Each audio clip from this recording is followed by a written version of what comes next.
Hi, everyone. Welcome back to Lisa's Love and Light. How are you guys doing today? I hope everyone is doing well and that you are enjoying your Saturday. It's cloudy out. It's been cloudy for most of the day today. Didn't expect that. But anyway, it's Saturday. I hope you guys are enjoying yourself.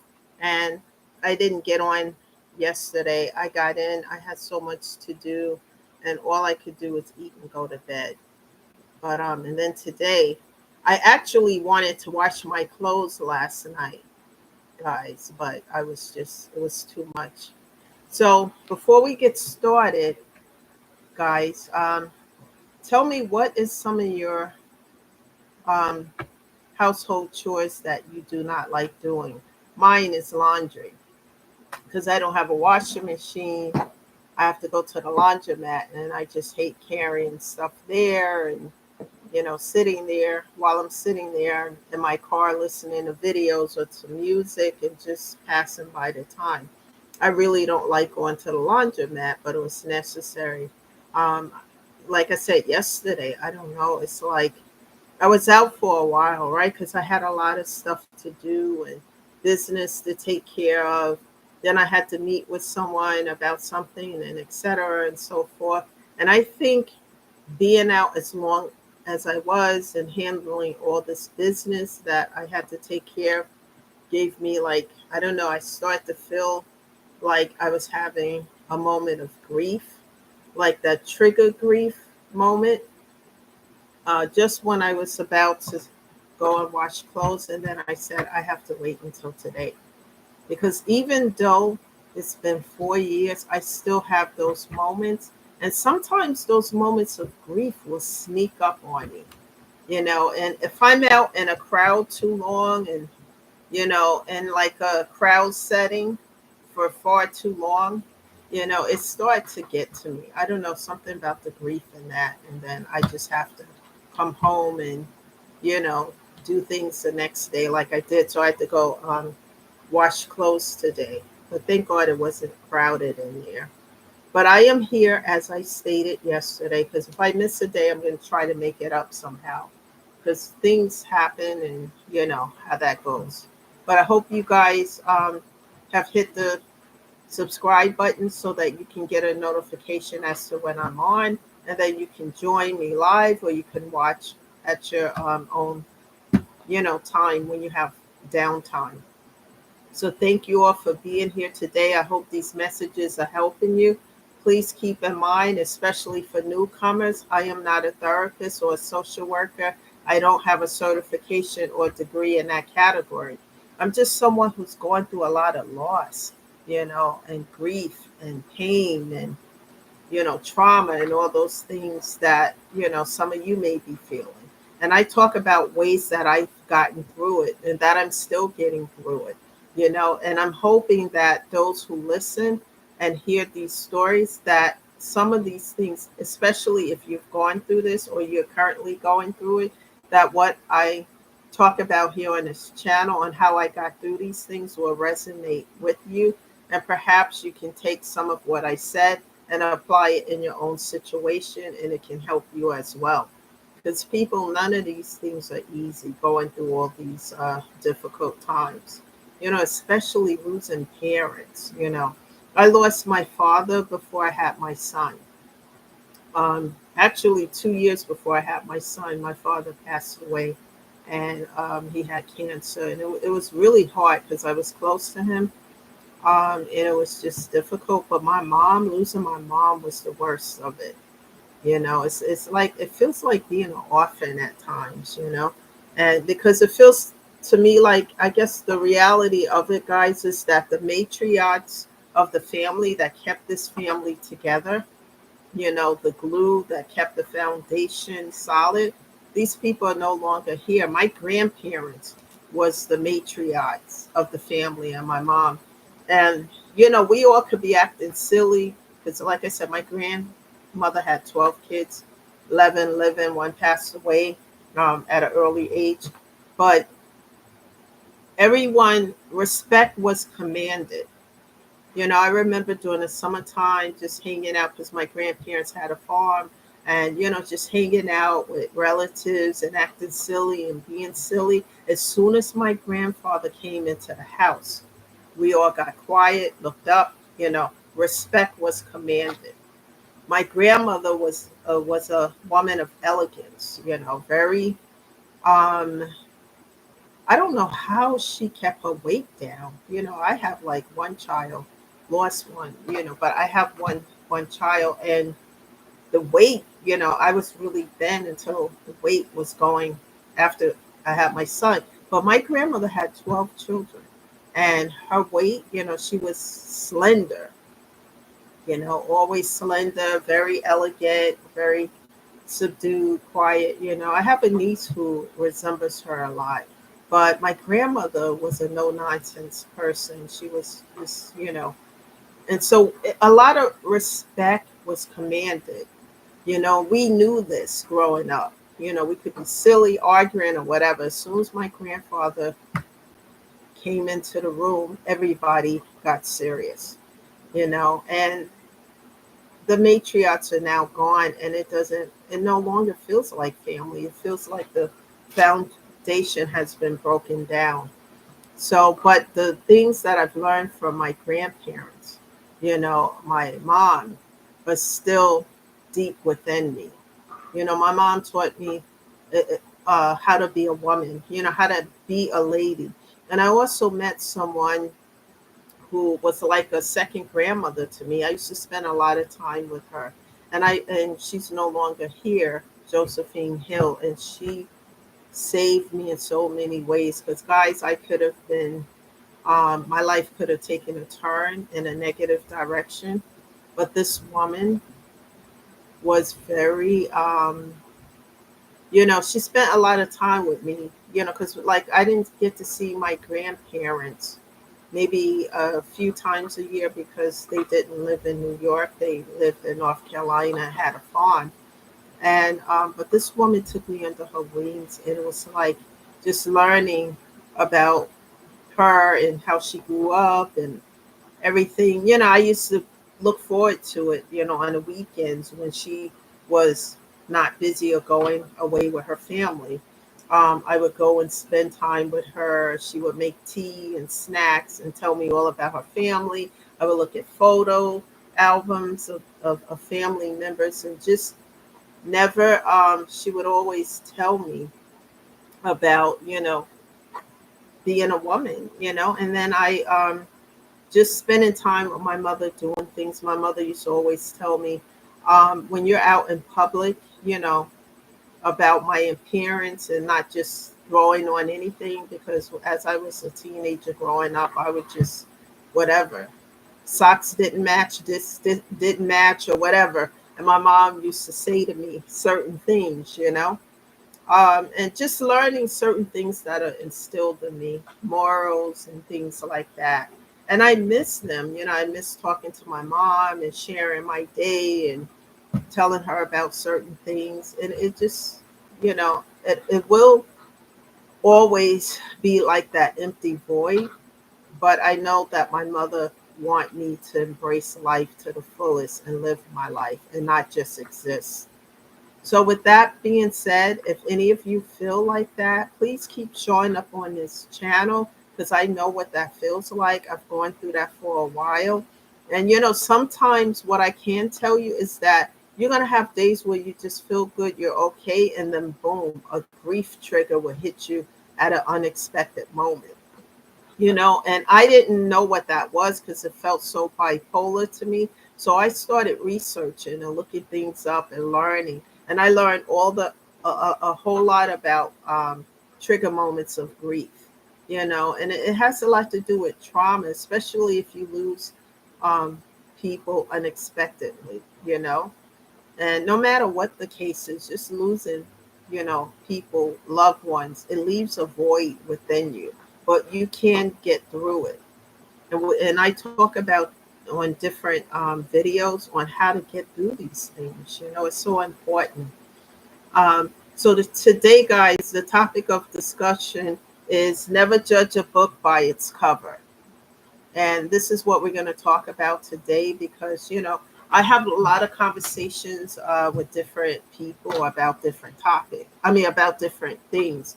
And sometimes I may include certain things in my topic. And what I'm including today is this: never judge a book by its cover if you haven't read the pages within. A lot of people like to do that. They like to look at somebody, oh, she thinks she's all that, or he thinks he that, and they want to knock you down to size. They want to do A, B, C, and D, and all this kind of stuff. And you're just being yourself. And I talk a lot in probably prior videos about being your authentic self. Never be afraid to be yourself. You don't have to be that fake person that society tells you you have to be today. Be who you are, be your authentic self. People will respect you more for that, you know? And when I think about people judging other people, it just, when I think about this phrase, I reflect on many folks, how many folks underestimated who I am. Some thought that I would forever, you know, um, be in toxic situations. And some folks thought of me as insignificant, naive, and whatever else. But all of that is so far from the truth. I am outside the box, and I march to a different beat of the drum, but it doesn't make me a negative individual or a toxic individual, just a different person in general. We all are different. But you know what? Um, we all have something to contribute to society. It's just like you go in a job, right? And you get hired for a job. Everybody has a skill at that particular job. Someone may be good with technology, another person may be good with sales, another one with communicating with other folks, and another person motivating people, uplifting people, But if you put all those people together in a pot, they can do something great. They can be significant, they can be awesome. So we all have something to give, to contribute to society. And that's the way things should be looked upon instead of, oh, this person is weird or crazy because she's not traditional, or she's not, or she or he is not like this or that, and just judging people without really knowing who that individual is. And one of the other, I don't like those things. And also when somebody tells somebody something about other people. When I was a kid, I was a teenager, we all used to sit down. I don't know if you guys remember this. You sit down in a circle, right? In a chair or whatever, in a room. And then one person would whisper in the ear of the person next to them. And when they would whisper something. And then when it got to the last person, that person would stand up and repeat what was said by that first individual. It was never what they said, ever. And it's like, how do we get from this phrase all the way to something that was way out left field? And that used to happen a lot. And there's a message behind, doing that. That people will gossip and say things about other people without knowing who that individual is, without knowing anything about that person. And instead of researching and seeing what the truth is, some people like to run with stuff like that. Oh, really? He or she did that? And they go and tell the next person and so forth. And then by the time it gets to 50 people, or whatever the case is, it's never what was said. And it's never true most of the time anyway, you know? And I never liked that kind of stuff in group of people and individuals who do that, you know. Like I said, we all have something to contribute to society in a positive manner. One of the things that helped me with a lot of things that I was going through, while people were judging me and looking at me weird or whatever, is that they don't know my story. And all of us have a story, but some of our stories, you know, with some of us folks, is based on trials, tribulations, and tragic situations, And one of the worst times of my life was 2020. Like I said, I was dealing with so much toxicity and things. And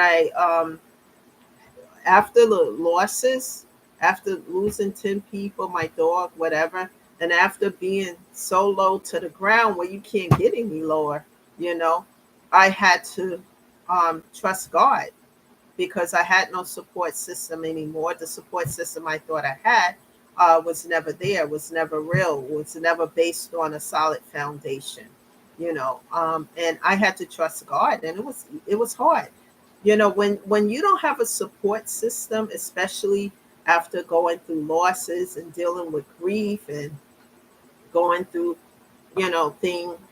tribulation and trials, one right after the other. I had to trust God, and it wasn't easy because fear a lot of times kept me stuck. But as I started building my relationship with God, I don't have rehearsed prayers with Him. I just talk to Him like I'm talking to you guys here on the channel. And as I was being my authentic self and talking to God that way, He was answering a prayer. And I was being real and crying and saying what was going on and how it was affecting my life.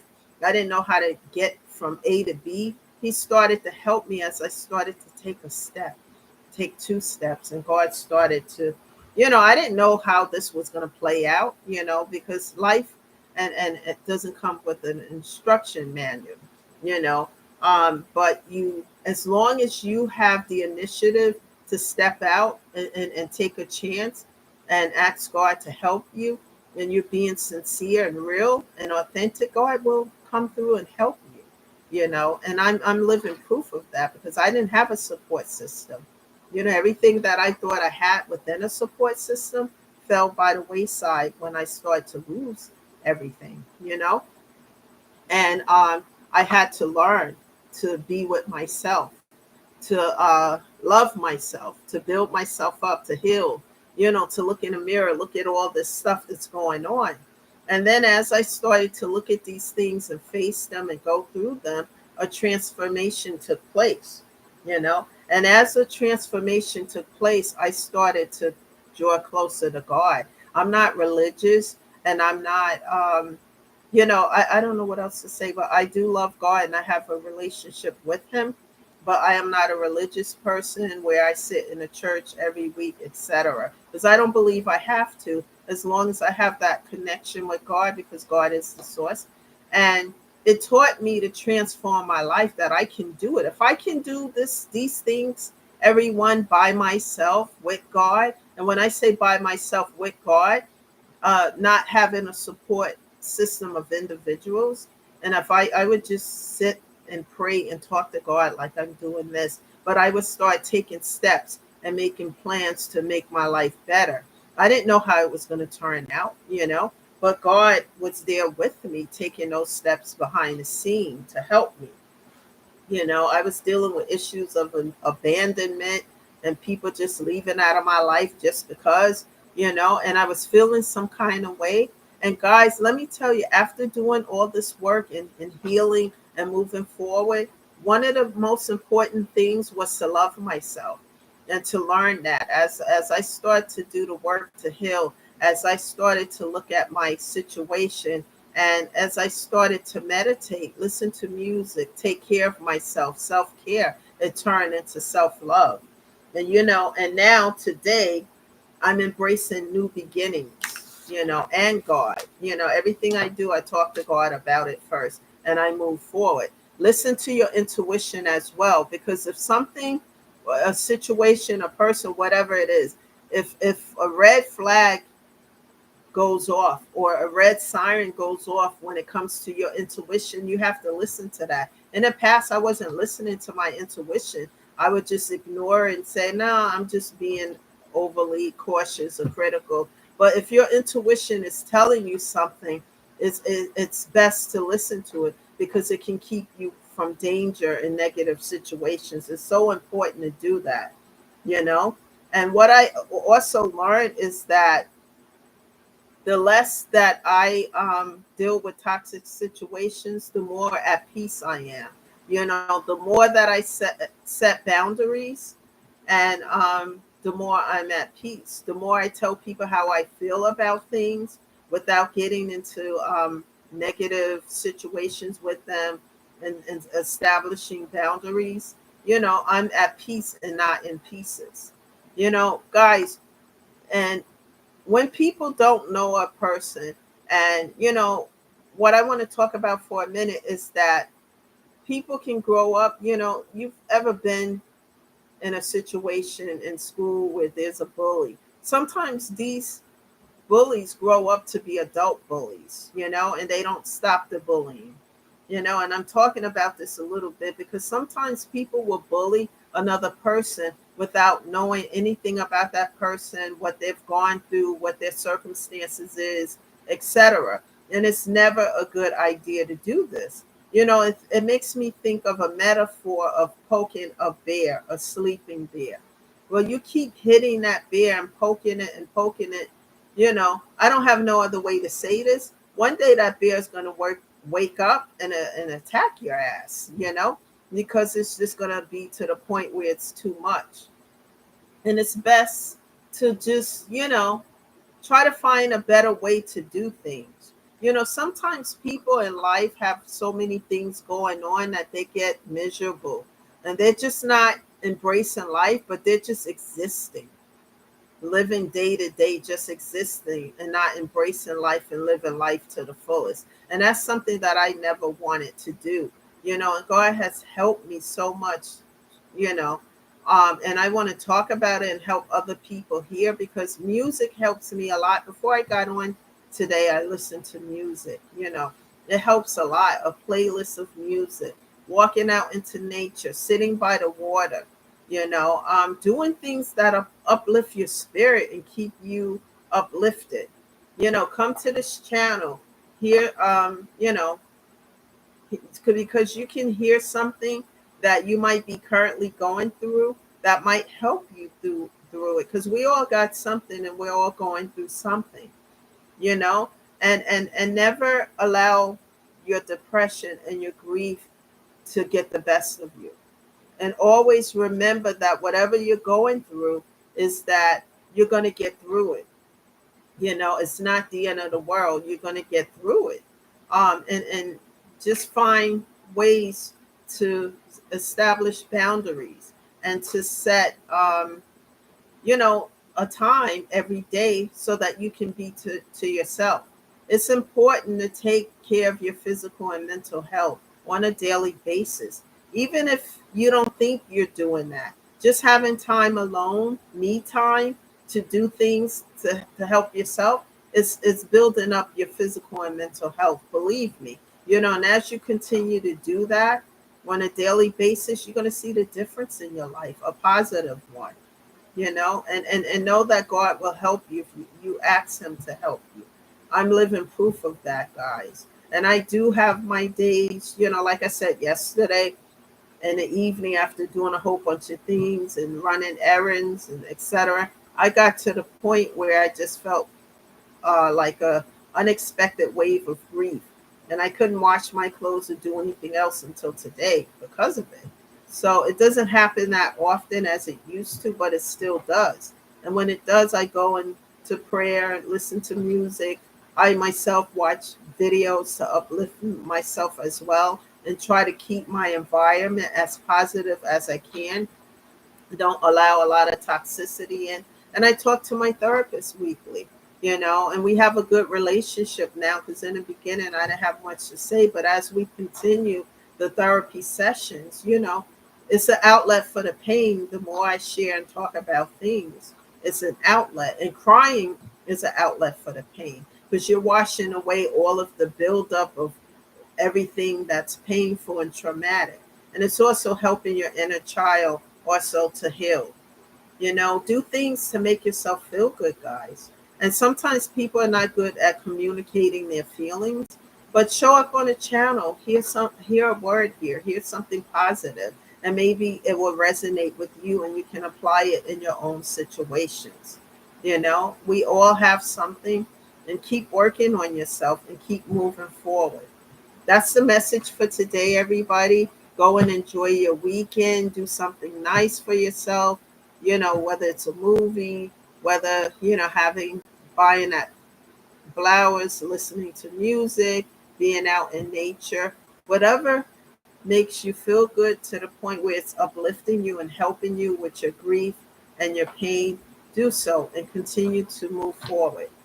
That's the message today, guys. Please share this video with other people because they're going to need to hear, something to help them. They need to know that they are not they don't have to be in a place of despair, that there's help out here.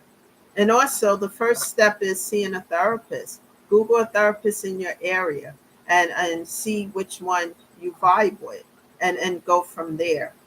Like I said, this life doesn't have a book of instructions, but as you move forward, you start to figure things out little by little.